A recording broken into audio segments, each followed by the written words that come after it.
Apa sebenarnya berlaku dengan tarif Amerika?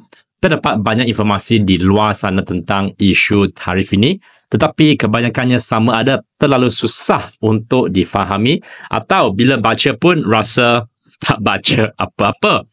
Jadi dalam video ini saya cuba berikan penjelasan yang ringkas tapi tetap padat supaya anda faham apa yang sebenarnya sedang berlaku. So, Presiden Donald Trump telah melancarkan gelombang baru tarif cukai import ke atas negara-negara lain termasuk Malaysia sebagai sebahagian daripada perang dagangan dengan China dan negara-negara ASEAN. Mulai 6 April 2025, Amerika mengenakan tarif asas 10% ke atas semua barang import dari seluruh dunia.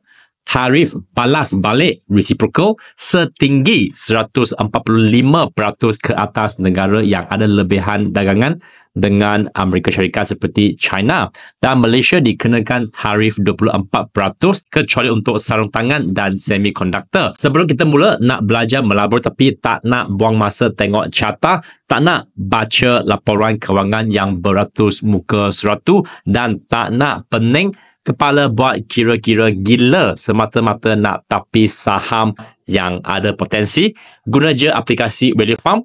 Tekan sekali semua informasi saham terus keluar. Bearish ke, bullish ke, undervalue ke, overvalue, semua jelas. Santai-santai je, tak payah tengok carta pun.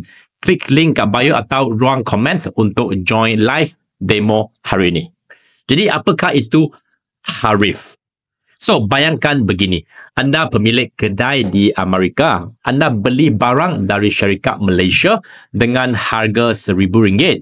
Jadi, dengan tarif 24%, anda perlu bayar RM1,000 tambah RM240. Tarif, so total RM1,240. RM240 itu adalah cukai kepada kerajaan Amerika Syarikat, bukan untuk penjual Malaysia. Dan ini akan menyebabkan harga barang naik. Pelanggan mungkin tak mahu beli dan pembeli Amerika cari alternatif yang lebih murah. Contohnya, maybe beli dari Singapura yang hanya dikenakan 10% tarif. Kenapa Malaysia terkena pula? So, pada tahun 2024, Malaysia ada lebihan dagangan Amerika Syarikat sebanyak 24.8 bilion USD. Sebab itu, kita termasuk dalam senarai The T15 Trump. Apakah itu The T15 oleh Donald Trump?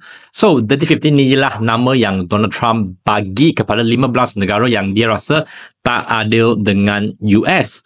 Sebagai contoh, bayangkan anda selalu belanja kawan makan, tapi dia tak pernah belanja balik. Satu hari anda marah dan cakap, anda masuk senarai hitam saya.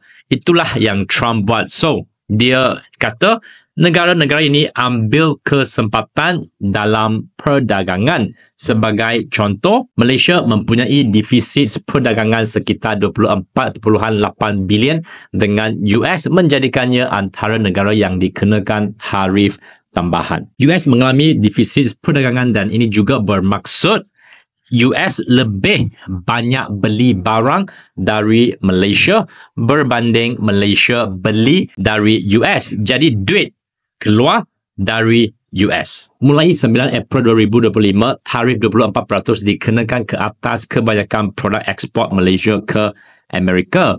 Nasib baik, semikonduktor dan sarung tangan dikecualikan buat masa ini. Next, apa kesan pada pasaran saham Malaysia? So, pasaran saham jatuh. Saham-saham syarikat ekspor seperti elektronik, perabot, getah jatuh sebaik saja tarif diumumkan.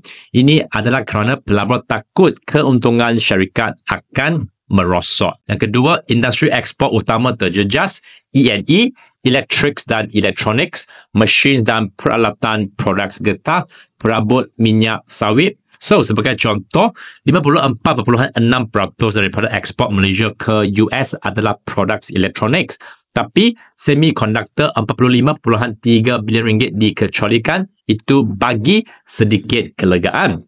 Ketiga, syarikat mula ubah strategi, ada yang alih tumpuan ke pasaran Eropah dan China. Dan baru-baru ini Trump mengumumkan tempoh cool off 90 hari untuk lebih 60 negara. So, tarif tinggi akan ditangguhkan selama 90 hari dan ini juga bermaksud sepanjang 90 hari ini Malaysia hanya dikenakan tarif asas 10%. Selepas itu, jika tiada rundingan, tarif 24% akan dikuatkuasakan sepenuhnya. Dan tujuannya adalah untuk beri ruang untuk rundingan perdagangan antara US dan juga negara-negara yang terlibat.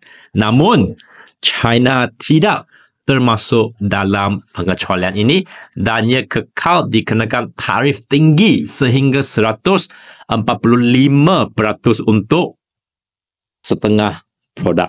Gila guys. Nak belajar melabur tapi tak nak buang masa tengok carta, tak nak baca laporan kewangan yang beratus muka seratu dan tak nak pening kepala buat kira-kira gila semata-mata nak tapi saham yang ada potensi, guna je aplikasi Value Farm.